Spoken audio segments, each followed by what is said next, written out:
The grand cathedral stood silent, its towering arches echoing the faint whispers of prayer. Golden sunlight streamed through stained glass windows, casting vibrant patterns on the cold stone floor. The congregation sat in quiet reverence, their heads bowed, except for one man at the altar. Father Patrick, a middle-aged priest with a face marked by years of doubt and inner turmoil, clutched the pulpit with trembling hands. "Today, we gather to question the divine," he proclaimed, his voice trembling but resolute. A wave of gasps swept through the pews. Is God truly merciful? Or is he cruel, watching our pain without lifting a finger?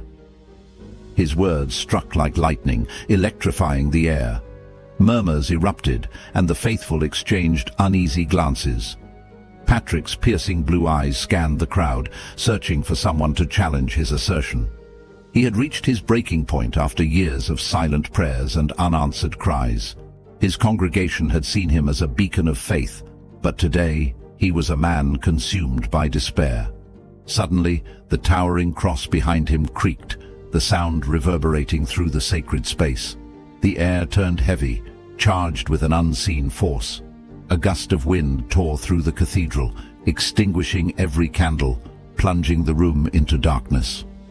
"God, if you are there, prove it!" Patrick roared, his voice breaking the suffocating silence.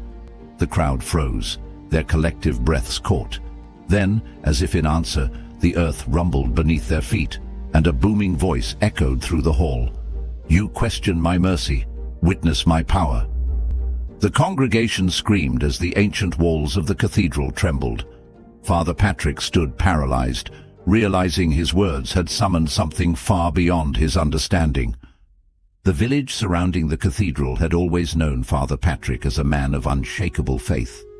Decades of devotion to the church had built his reputation as a pillar of the community.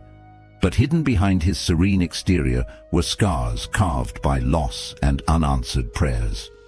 The death of his only child had left a void in his heart, one he tried to fill with service to God. Yet the pain never subsided. It festered, growing with each sermon, each prayer that brought no solace. This Sunday's Mass had been meant to renew hope. The pews were full, the air filled with the scent of burning incense. But Patrick's simmering anguish boiled over. The echoes of his fiery challenge to God rippled through the congregation. Some sat stunned, while others whispered fervent prayers, hoping to quell the wrath they felt brewing in the room. Among them was Sister Agnes, a devout nun who had served alongside Patrick for years. She knew the depth of his pain, though she had never seen it manifest so publicly. Agnes's weathered hands trembled as she clutched her rosary, murmuring prayers for forgiveness and protection. Beside her sat Thomas, the mayor, whose face was pale with fear. His family had been part of the church for generations, and this outburst threatened not only their faith, but the unity of the village.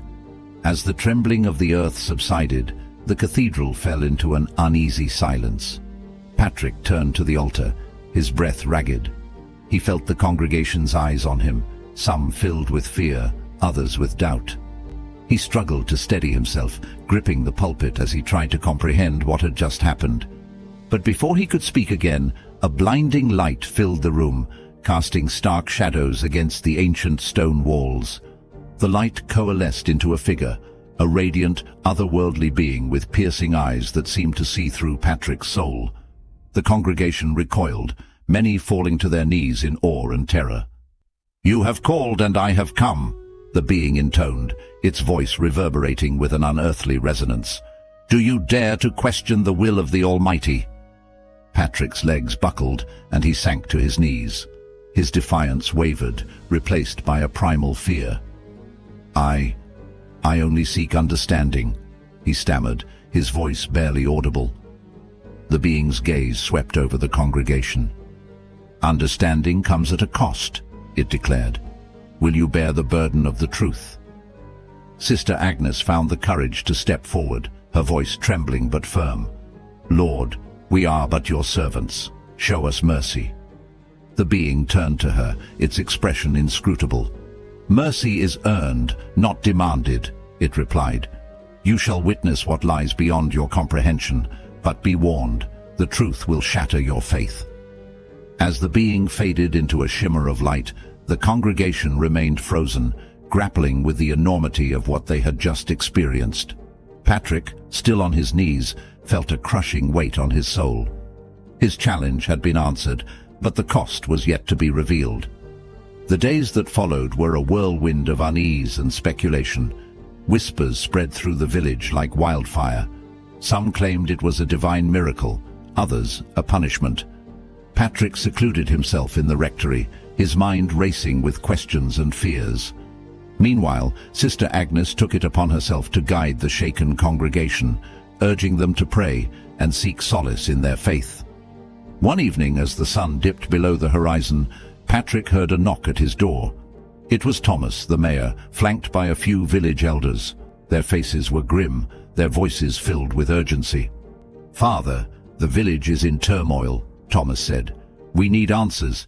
What happened that day cannot be ignored." Patrick nodded, his resolve hardening. "Then we must seek the truth no matter the cost," he said. "Gather the elders. Tomorrow we venture into the cathedral to uncover what lies hidden." As the group dispersed, Patrick turned to the cross on his wall, his heart heavy with doubt. He knew the path ahead would test his faith and the faith of his community. But he also knew there was no turning back.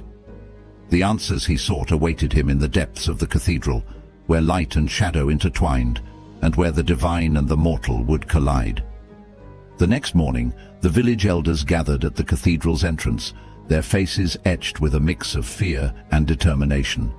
The air was thick with the scent of dew and the faint hum of whispers.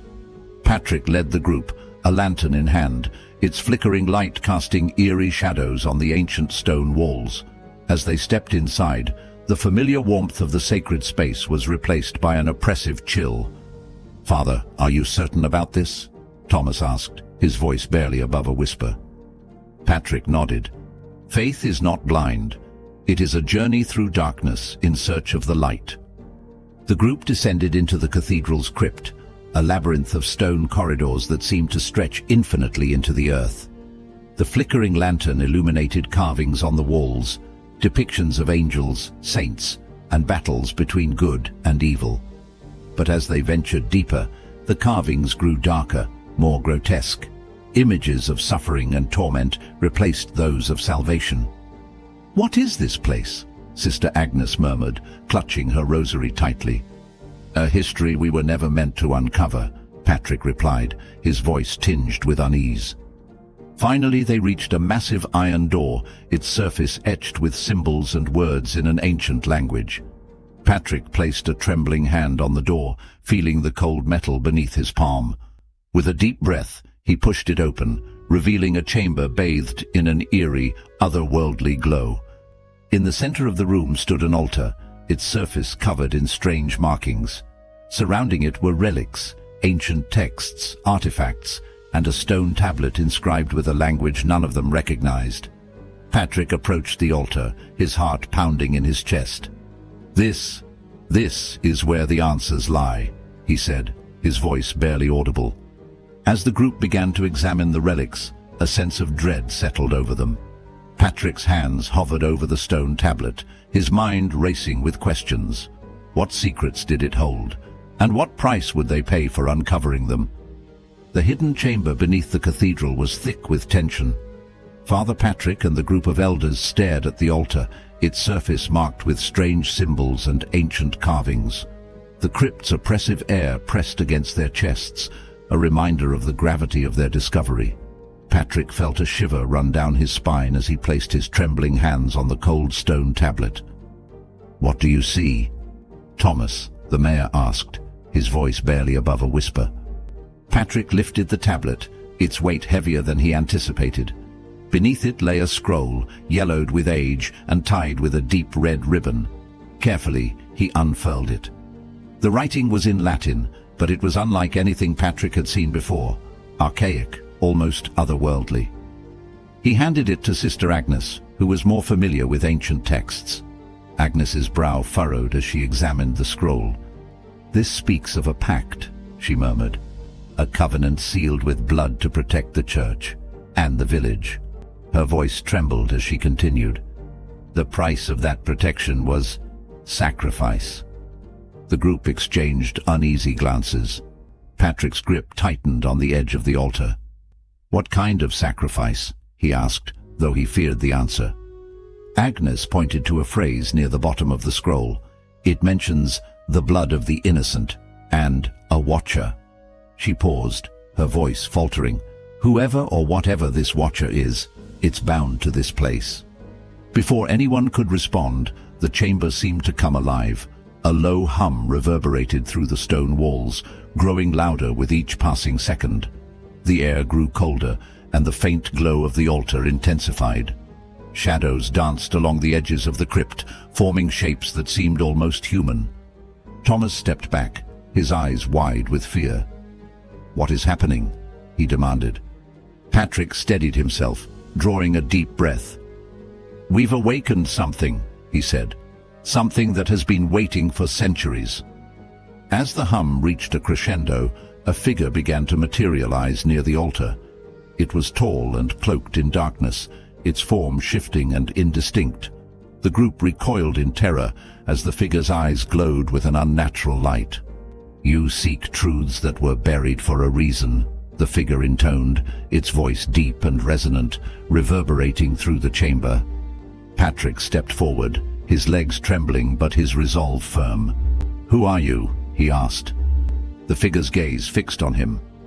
"I am the Watcher," it replied, "bound to guard the secrets of this place. You have trespassed where mortals should not tread." Agnes clutched her rosary, her lips moving in silent prayer. "We only wish to understand," she said, her voice trembling. "The village is in turmoil. We need to know what happened here." The Watcher's eyes flared, its form growing larger and more imposing. "Understanding comes at a price," it said. "The truth will shatter your faith and bind you to the sins of the past. Are you prepared to bear that burden?" Patrick's mind raced. The congregation, the village, and his own tormented soul all weighed on his shoulders. Finally, he nodded. "We must know." The chamber darkened, and the group was enveloped in a swirling mist. Visions began to form around them, vivid and haunting. They saw the construction of the cathedral centuries ago, the laborers toiling under the watchful eyes of priests. But the visions turned darker. Blood was spilled on the very ground where they stood. Innocent lives were taken, their screams echoing through time. Agnes gasped, tears streaming down her face. This land, it was stolen, sanctified with violence. The elders muttered among themselves, their fear and confusion mounting. Patrick watched in horror as the visions revealed the pact. A priest knelt before the Watcher, offering a chalice filled with blood. "Protect this village," the priest pleaded. "Keep it from harm, no matter the cost." The Watcher's laughter echoed through the chamber, a chilling sound that made Patrick's blood run cold. The vision faded, and the group was left in silence. The only sound was their ragged breathing. "Now you see," the Watcher said, its voice breaking the silence. "This place was built on lies and blood. The pact ensured its protection, but the sins of the past demand reckoning." Patrick's knees buckled, and he clutched the edge of the altar for support. "What can we do?" he asked. "How can we make this right?" The Watcher's gaze bore into him. "You cannot undo what has been done," it said, "but the truth must be revealed. Only then can the pact be broken." The group exchanged uneasy glances. Thomas was the first to speak. "If we reveal this, it will destroy the village. Our faith, our unity, everything will crumble." "And if we do not?" Agnes asked, her voice steady despite the fear in her eyes. The Watcher's form began to dissipate, its voice lingering in the air. "The choice is yours," it said, "but be warned, the pact is weakening. The sins of the past will not remain buried forever." The chamber fell silent once more, the oppressive air lifting slightly as the Watcher's presence faded. Patrick looked around at the group, their faces pale and drawn. "We need to decide," he said, "but we must do so together." As they made their way back to the surface, the weight of their discovery settled heavily on their shoulders. The crypt's darkness had revealed not just the sins of the past, but the fragility of their present. Each step felt heavier than the last, as if the cathedral itself was resisting their return to the light. The village above was eerily quiet when the group emerged from the crypt. The cool night air did little to ease the suffocating weight on their chests. Father Patrick glanced at the cathedral's towering spire, its shadow stretching ominously across the square. The secrets they had unearthed would change everything, but he was unsure if the village could bear the truth. "We can't keep this to ourselves," Sister Agnes said firmly, breaking the silence. She clasped her rosary tightly, her resolve unwavering. The Watcher's warning was clear. The sins of the past demand reckoning. Thomas looked at her incredulously. "You saw what we all saw. If we reveal this, it could destroy everything. Our faith, our community." "And what if we don't?" Agnes shot back. "The pact is weakening, Thomas. Do you think the village will survive when the past comes crashing down upon us?" Patrick raised a hand, silencing their argument. "We need to think carefully. This isn't just about us. It's about everyone in the village, the families, the children. If we handle this poorly, it could lead to chaos." The group fell silent, each of them grappling with the gravity of the decision before them. Patrick turned toward the cathedral, its stained glass windows shimmering faintly in the moonlight. "We'll meet again at dawn. For now, let's pray for guidance." The following morning, the village square was abuzz with murmurs. Word had spread of the group's descent into the crypt, and speculation ran rampant. Villagers gathered in small clusters, their faces etched with curiosity and concern. Patrick watched from the cathedral steps, his heart heavy with doubt. How could he explain the horrors they had witnessed without breaking the community apart? Sister Agnes joined him, her expression calm but resolute. "They're waiting for answers," she said softly. "We can't delay this any longer." Patrick nodded, stepping forward to address the crowd. "My brothers and sisters," he began, his voice steady despite the turmoil in his heart. "What we discovered beneath the cathedral is difficult to comprehend, but you deserve the truth." He recounted the visions, the pact, and the Watcher's warning. Gasps and cries rippled through the crowd as the villagers reacted to the revelations. Some clutched their rosaries, while others whispered prayers. A few voices rose in anger. "Lies!" an elderly man shouted, his voice trembling with rage. "You're trying to destroy our faith." "No," Patrick replied firmly. "The truth cannot destroy faith. It can only strengthen it. But we must confront the sins of the past if we are to move forward." The crowd erupted into chaos, with voices overlapping in fear and disbelief. Thomas stepped forward, raising his hands to calm them. "Enough," he bellowed. "Father Patrick is right. We cannot ignore this, but we must proceed carefully." "Carefully?" a woman shouted. "What if this Watcher decides to punish us for the sins of our ancestors?" "The Watcher's warning wasn't about punishment," Sister Agnes interjected. "It was about accountability.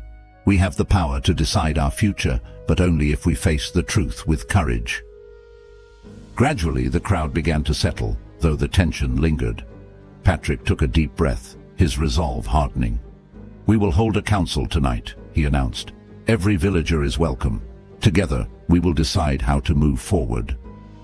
As night fell, the cathedral's great hall filled with villagers. The air was thick with anticipation, the flickering candlelight casting long shadows on the stone walls. Patrick stood at the pulpit, flanked by Sister Agnes and Thomas. Before him, the scroll and artifacts from the crypt lay displayed on a wooden table. "Tonight, we decide our fate," Patrick began, his voice echoing through the hall. "The sins of the past have cast a long shadow over our village, but this is our chance to step into the light." He invited the villagers to examine the artifacts for themselves. One by one, they approached the table, their expressions shifting from curiosity to horror as they read the scroll and saw the carvings. Murmurs filled the hall as the weight of the truth settled upon them. "This land was stolen," an elderly woman said, her voice trembling, "and those who lived here were sacrificed to sanctify it." "It's worse than that," a younger man added. Our ancestors made a pact to cover it up. They traded blood for protection. But protection from what? Another villager asked. Patrick stepped forward. The Watcher didn't specify. Perhaps it was divine wrath. Perhaps it was something else. All we know is that the pact is breaking, and we must act before it's too late. The hall fell silent as the villagers absorbed his words. Finally, Thomas spoke. If we reveal this to the world, it will change everything. But if we hide it, we're no better than those who came before us. We must reveal it, Agnes said firmly. The truth may be painful, but it is the only path to redemption. A murmur of agreement swept through the hall. Patrick felt a glimmer of hope as he saw the villagers beginning to unite. Then it is decided, he said. Tomorrow we will gather to document what we've discovered and share it with the world. The next day, the villagers worked together to create a detailed record of the artifacts and their findings. Patrick oversaw the process, his heart swelling with pride as he watched the community come together. For the first time in years, he felt a sense of purpose and unity. But as night fell, a sense of foreboding returned.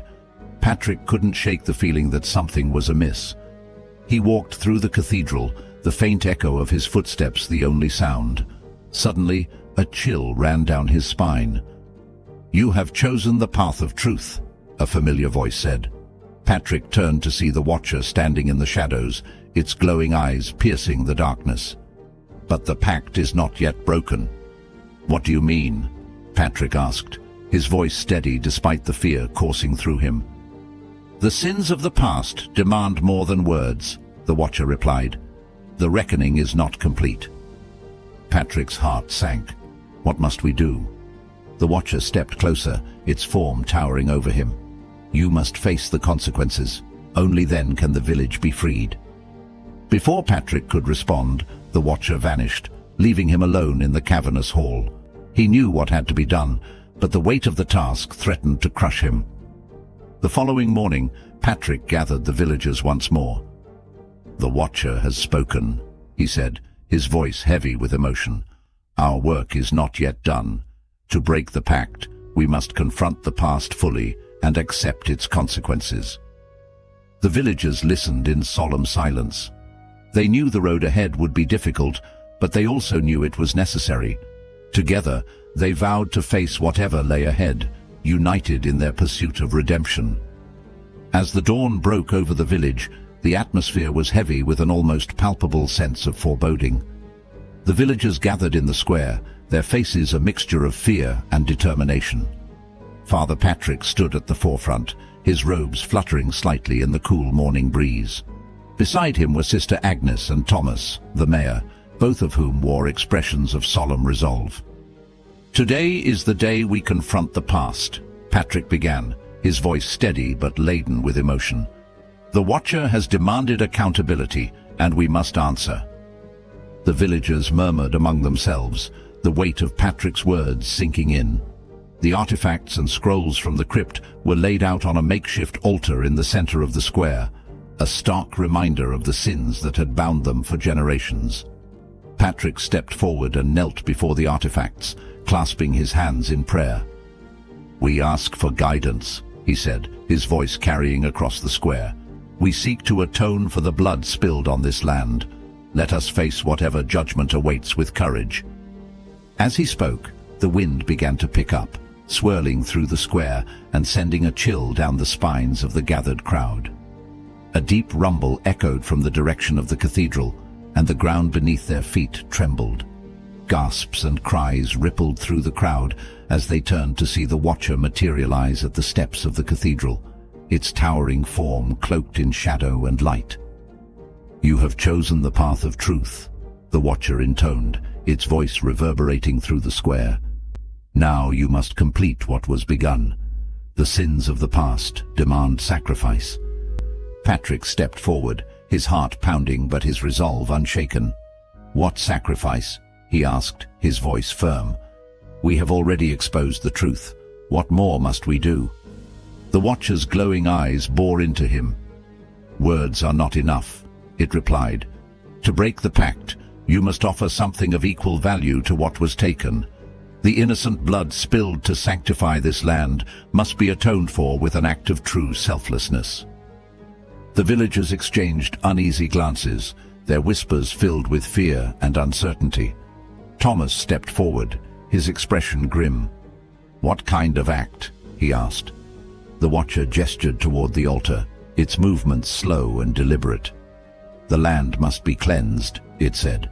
"The sins of greed and violence must be countered with an offering of unity and compassion. Only then can the pact be broken." Patrick turned to the crowd, his voice steady despite the weight of the moment.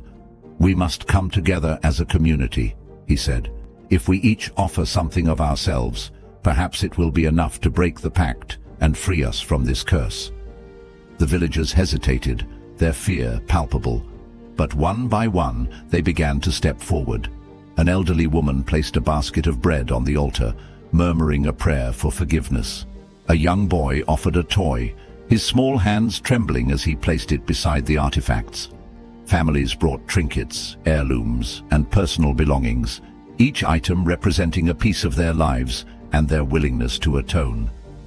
As the altar grew crowded with offerings, the watcher's gaze softened. "This is a beginning," it said, "but one more step remains." Patrick swallowed hard, his instincts telling him what was to come. He stepped forward, his hands trembling slightly as he addressed the watcher. "What must I do?" The watcher's form seemed to shift, its glowing eyes fixed on Patrick. "You have borne the burden of this truth," it said. "Now, you must be the one to complete the reckoning. Offer yourself as the final act of selflessness, and the pact will be broken." Gasps erupted from the crowd, and Sister Agnes stepped forward, her face pale.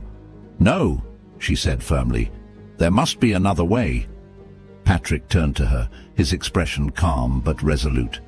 "This is my responsibility," he said. "The sins of the past were hidden by men like me. If my sacrifice can cleanse this land and free our village, then it is a price I am willing to pay." Tears streamed down Agnes's face as she clutched his hand. "You have always been a man of faith," she whispered. "I pray that God will receive you with open arms." Patrick stepped onto the altar, his heart pounding as he knelt before the watcher. "I offer myself," he said, his voice steady. "Let this act break the chains of the past and bring peace to our village." The watcher raised its arms, and the square was enveloped in a blinding light. The villagers shielded their eyes as the ground trembled beneath them. A deafening silence followed, and when the light faded, Patrick was gone. The altar was empty, save for the scrolls and artifacts, which now glowed with an ethereal light. The watcher's voice echoed one final time. "The pact is broken. The land is cleansed. May you build a future free of the sins of the past." The villagers stood in stunned silence, their hearts heavy with the loss of their priest, but filled with a newfound hope. Sister Agnes knelt before the altar, her tears mingling with her prayers. In the days that followed, the village began to heal. The artifacts were placed in a memorial within the cathedral, a testament to the sacrifices that had been made. The villagers worked together to rebuild their community, their bonds strengthened by the trials they had faced. Thomas led efforts to document their history, ensuring that the truth would never again be buried. Sister Agnes took on Patrick's role, guiding the villagers with wisdom and compassion. Though the loss of their priest weighed heavily on their hearts, his sacrifice became a symbol of redemption and hope. One evening, as the sun set over the village, a faint glow appeared at the steps of the cathedral. For a brief moment, the villagers saw the figure of Father Patrick, his expression serene and his eyes filled with peace. Then, as quickly as he had appeared, he was gone. The village was left in silence, but in that silence, there was a profound sense of closure. The sins of the past had been atoned for, and the future stretched before them, unburdened and full of promise.